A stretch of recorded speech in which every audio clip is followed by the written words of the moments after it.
En tant qu'arbitre de la loi et en toute connaissance de la jurisprudence historique dans ce pays, la race doit être toujours considérée comme une variable. Votre temps est précieux, Maître Keating. Je vous suggère de ne pas le gâcher en présentant des arguments que vous avez déjà formulés.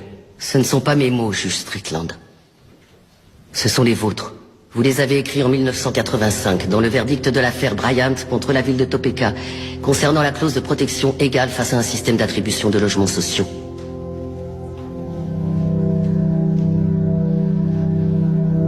Le racisme fait partie de l'ADN des États-Unis d'Amérique.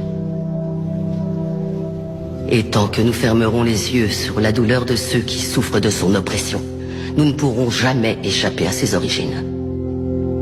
Le seul garde-fou dont peuvent bénéficier les personnes de couleur, c'est le droit de se défendre, et nous ne leur accordons même pas. Ce qui veut dire que la promesse de l'égalité des droits n'a jamais été remplie.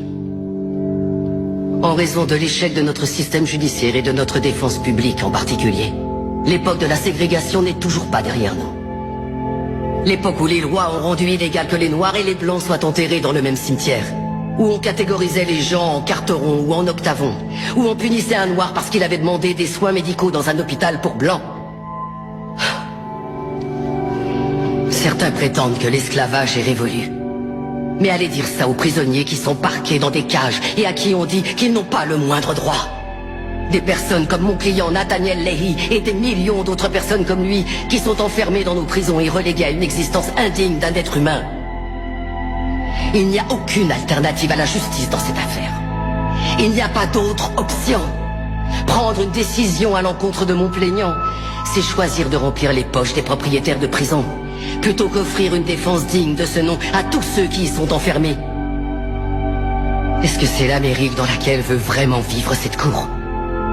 Un pays où l'argent a plus d'importance que l'humanité? Où la criminalité est confondue avec les troubles mentaux?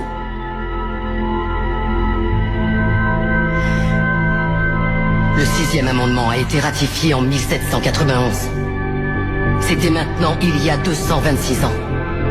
Je pense qu'il est donc temps de réellement garantir ces droits à tous nos citoyens.